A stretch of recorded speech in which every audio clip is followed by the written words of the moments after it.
सदी में बहरान आता है, हमारा सदी का बहरान का नाम इमरान खान है। जब हम जंग लड़ रहे थे, जब पाकिस्तान 2 टुकड़े हो चुके थे, तब भी हमारा ग्रोथ -0.4 नहीं हो चुका था।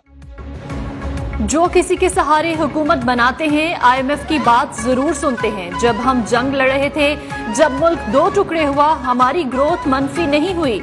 इस हुकूमत ने ग्रोथ रेट माइनस तक पहुंचा दिया। कौमी असेंबली इजलास में बिलावल भुट्टो का धुआंधार खिताब।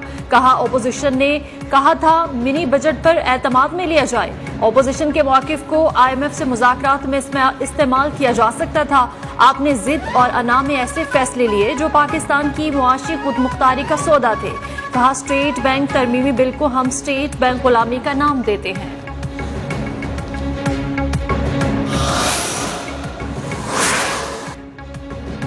हर सदी में एक बहरान आता है, इस सदी का बहरान इमरान खान है। बिलावल भुट्टो की कौमी असेंबली इजलास में घनगरज। कहा वजीर आजम ने खुद को अमीर और मुल्क को कंगाल कर दिया।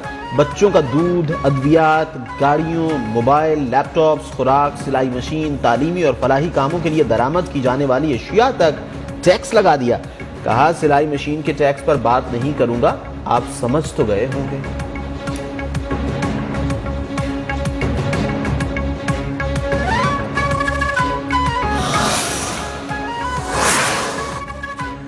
बिलावल भुट्टो कहते हैं यूरिया के बहरान से आइंदा गंदम की फसल मुतासिर होगी। बोले वुज़रा कहते हैं खाद सिंध के रास्ते अफगानिस्तान स्मगल हुई। सिंध के एक तरफ समंदर है, दूसरी तरफ भारत। अफगानिस्तान सरहद का रास्ता बलोचिस्तान, पंजाब, खैबर पख्तूनख्वा से होकर जाता है। इसे रोकना विफाकी हुकूमत की जिम्मेदारी है। गैस बहरान पर हुकूमत नाकाम हो गई। हमने मजदूर की कम से कम तनख्वाह 25,000 की है। अमीर लोगों ने अदालत से स्टे ले लिया। कहा हेल्थ कार्ड्स हेल्थ सेक्टर को नुकसान पहुंचाएगा, पैसा प्राइवेट सेक्टर को चला जाएगा।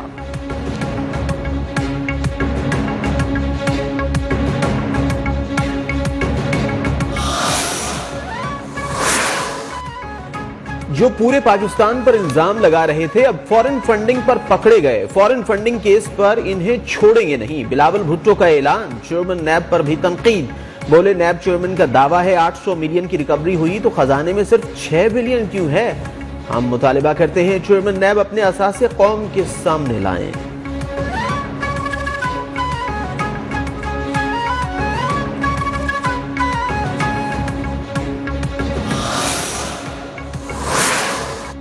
इमरान खान की इंतखाबी मुहिम से लगता था वजीर आजम बनकर वो साइकिल पर आएंगे, लेकिन वो तो बनी गाला से वजीर आजम हाउस तक भी हेलीकॉप्टर पर जाते हैं। बिलावल भुट्टो का वजीर आजम पर तंज।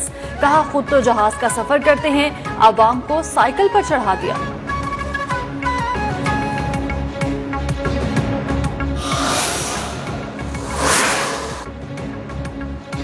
बिलावल भुट्टो ने अपनी तकरीर का आधा घंटा उन टैक्सेस के जिक्र पर जाया किया जो एडजस्टेबल हैं। कौमी असेंबली इजलास में विफाकी वजीर हम्माद अजहर का करारा जवाब। कहा मुस्लिम लीग नून दिवालिया होने के करीब मईशत छोड़कर गई। हम आए तो दोस्त ममालिक से मदद लेना पड़ी, सख्त फैसले करके मईशत को संभाला। हमने मुल्क को दिवालिया होने से बचाया। करंट अकाउंट खसारा सरप्लस में लेकर गए। स्मार्ट लॉकडाउन के मुखालिफिन को मुआफी मांगनी चाहिए। हमने इनकी माशी पॉलिसीज को रद्द करके सही रास्ता अपनाया।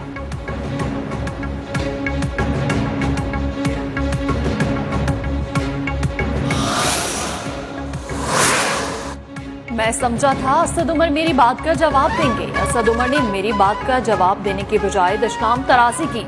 शहबाज शरीफ का कौमी असेंबली के इजलास में पॉइंट ऑफ ऑर्डर पर खिताब।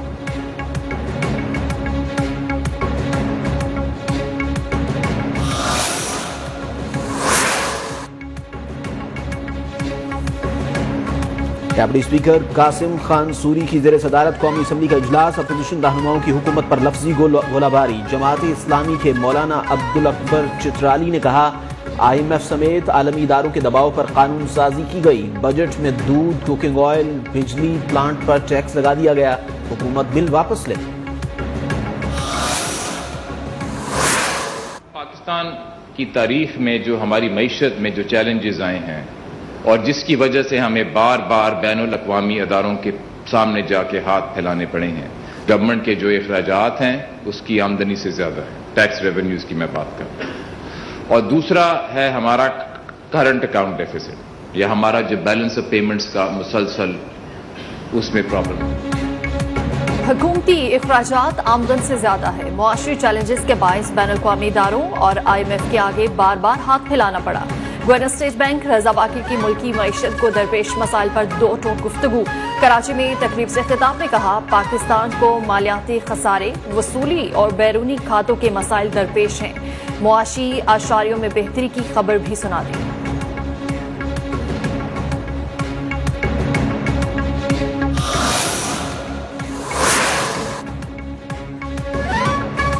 नून लीगी सदर शहबाज शरीफ और मौलाना फजलुर रहमान के दरमियान अहम मुलाकात कुछ देर में होगी। मिनी बजट, लॉन्ग मार्च और सानिया मरी समेत दीगर उमूर पर तबादला ख्याल होगा। वजीर आजम के खिलाफ तहरीक अदम एतमाद पर मुशावरत का भी इम्कान।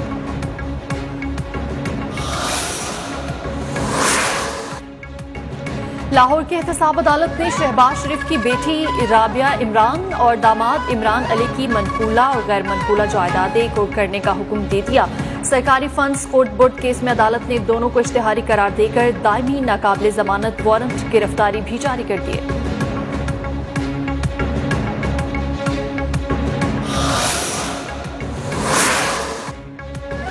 विफाक ने पंजाब हुकूमत से नवाज शरीफ की मेडिकल रिपोर्ट्स पर माहिराना राय मांग ली। अटॉर्नी जनरल ऑफिस ने विफाकी काबीना के फैसले की रोशनी में पंजाब हुकूमत को खत लिख दिया। लिखा, माहिरीन से राय ली जाए, राय की रोशनी में नवाज शरीफ की वापसी से मुताल्लिक आइंदा लाहे अमल अपनाया जाएगा।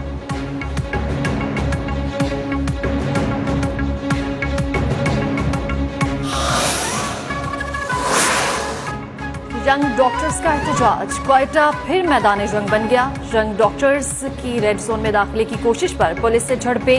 पुलिस ने 25 डॉक्टर्स को गिरफ्तार कर लिया। मुजाहिरीन का रेड जोन जाने और एहतजाजी धरना जारी रखने का ऐलान।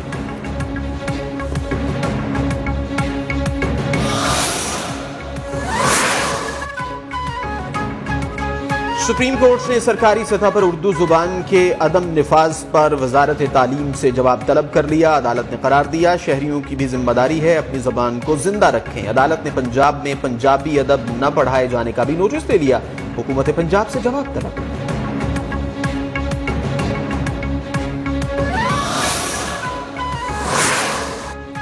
इस्लामाबाद तशद्दुद केस में मुद्दई के पीछे हटने पर विफाकी वजीर इत्तलात फवाद चौधरी का इजहार तशवीश।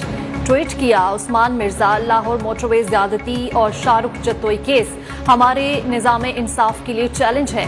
केस रोजाना की बुनियाद पर न चलने पर भी इजहार हैरत। कहा, इन केसेस को अमूमी मुकदमात के तौर पर क्यों लिया जा रहा है। प्रोसिक्यूशन और अदालत अपनी जिम्मेदारी निभाए।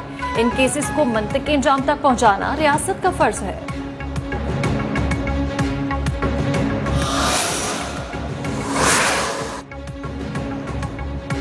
चीफ जस्टिस गुलजार अहमद की आइंदा माह रिटायरमेंट। वजारत कानून ने जस्टिस उमर अता बंदियाल की बतौर चीफ जस्टिस तैनाती की समरी तैयार कर ली। सेक्रेटरी वजारत कानून और इंसाफ ने समरी मंजूरी के लिए ऐवान सदर इरसाल कर दी।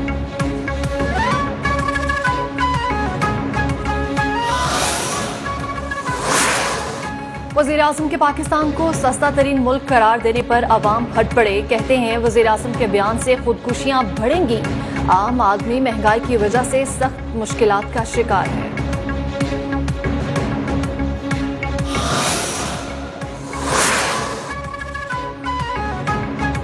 नेफ्रा ने के इलेक्ट्रिक सारिफीन के लिए बिजली सस्ती करने की मंजूरी दे दी। घरेलू, कमर्शियल और जनरल सारिफीन के लिए रेट 12 रुपए 95 पैसे फी यूनिट होगा। नेफ्रा ने रियायती पैकेज का फैसला विफाकी हुकूमत को भेजवा दिया।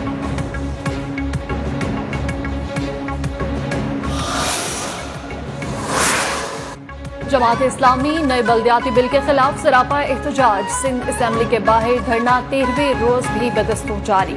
आज काउंसिल से सिंध असेंबली जाने वाली सड़क बंद। हाफिज नईमुर रहमान कहते हैं, सिर्फ बामैनी मुज़ाकरात के बाद ही धरना खत्म करेंगे।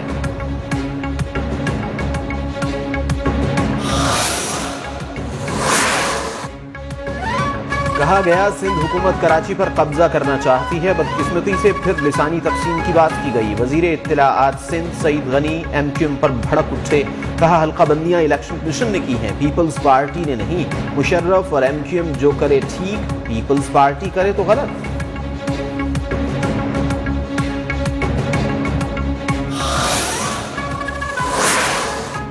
कराची में कब्जा माफिया सरगर्म। डालमिया के करीब पाकिस्तान बनने से पहले से कायम स्कूल की तारीखी इमारत पर कब्जा कर लिया।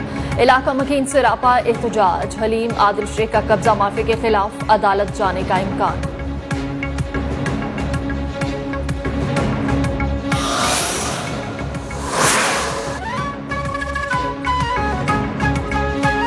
पाकिस्तान में कोरोना से अमवात में अचानक इजाफा। वायरस मजीद 13 अफराद की जिंदगियां निगल गया। यौमिया केसेस भी बढ़ने लगे। एक दिन में कोरोना के 2074 नए केसेस रिपोर्ट्स।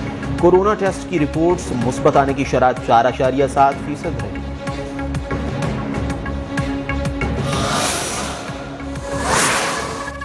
मुल्क के बालाई इलाके सख्त सर्दी की लपेट में आ गए। आजाद कश्मीर, गिलगित बल्तिस्तान, खैबर पख्तूनख्वा में बारिश और पहाड़ों पर बर्फबारी।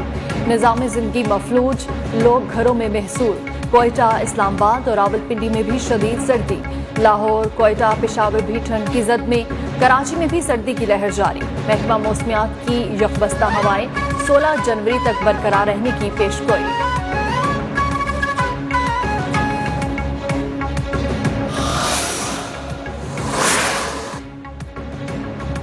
भारत में नस्लकुशी की बदतरीन लहर पर आलमी इदारे भी परेशान। भारत में नस्लकुशी की 8वीं लहर चल रही है।